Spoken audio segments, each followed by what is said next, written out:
Bayangkan sekolah tanpa buku, jalanan berlubang, rumah sakit tanpa obat. Semua karena satu hal, korupsi.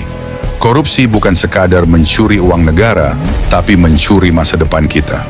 Setiap rupiah yang dikorupsi berarti satu langkah mundur bagi bangsa. Ironisnya, banyak yang menganggapnya hal biasa. Semua orang juga begitu.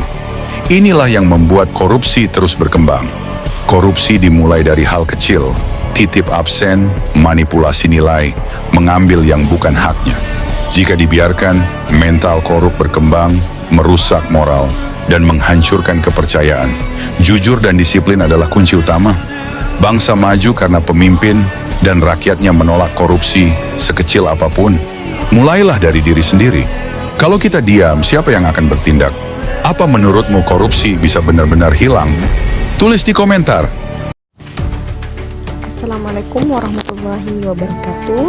Kembali lagi dengan saya Nur Afni Ramadhani pada bab kali ini, yaitu upaya pemberantasan korupsi yang diampu oleh Bapak Dr. Sam Hermansyah MPD. Tanpa berlama-lama, kita akan lanjut ke materi. Pendahuluan.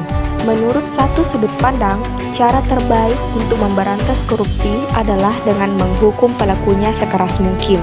Akibatnya, profesi hukum khususnya hukum pidana akan dipandang sebagai solusi terbaik untuk memberantas korupsi. Pandangan lain berpendapat bahwa kesempatan pendidikan, khususnya pendidikan agama, sangat penting dalam memerangi korupsi. Upaya pemberantasan korupsi. Yang pertama, upaya pembentukan lembaga. Lembaga ini juga mengedukasi masyarakat dan pemerintah sekaligus menciptakan pedoman moral dan kode etik bagi organisasi pemerintah dan badan hukum yang diperlukan, meningkatkan kesadaran dan pengetahuan masyarakat akan haknya untuk mendapatkan perlakuan yang adil, jujur, dan efektif. Dari pegawai negeri merupakan salah satu tanggung jawab Ombudsman.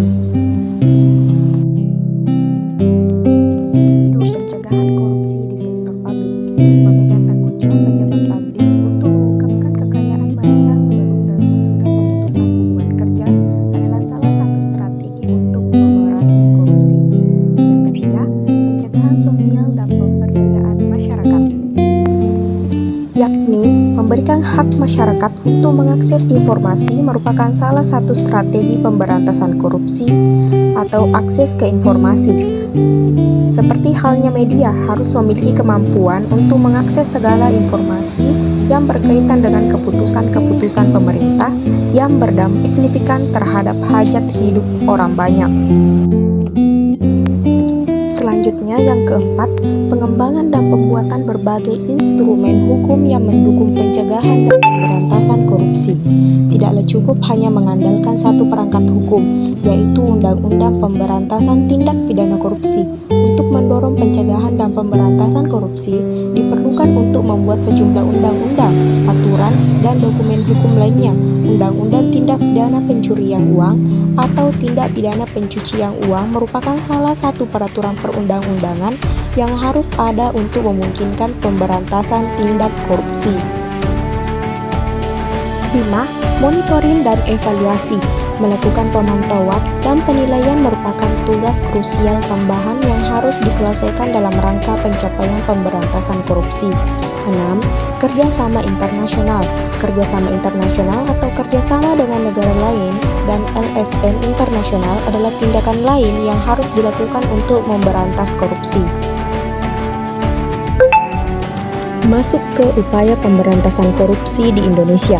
Peraturan perundang-undangan yang telah diterapkan untuk memberantas tindak pidana korupsi antara lain: 1. Tindak pidana korupsi menurut KUHP. 2. Peraturan Panglima Perang Pusat Nomor PRT Perpu 013/1950 atau pemberantasan korupsi. 3. Undang-Undang Nomor 24 PRP Tahun 1960 tentang tindak pidana korupsi Negara Republik Indonesia. 4. Undang-Undang Nomor 3 Tahun 1971 tentang pemberantasan tindak pidana korupsi. 5. TAP MPR Nomor 11 MPR 1998 tentang penyelenggaraan negara yang bebas dari korupsi, kolusi, dan nepotisme. Jadi, korupsi merupakan salah satu masalah serius yang dihadapi oleh banyak negara, termasuk Indonesia. Praktik korupsi tidak hanya merugikan perekonomian negara, tetapi juga menghambat pembangunan sosial dan menciptakan ketidakadilan. Oleh karena itu, upaya pemberantasan korupsi menjadi sangat penting untuk menciptakan pemerintahan yang bersih, transparan, dan akuntabel. Cukup sekian dari saya. Mohon maaf bila ada kekurangan ataupun kelebihan. Wassalamualaikum warahmatullahi wabarakatuh.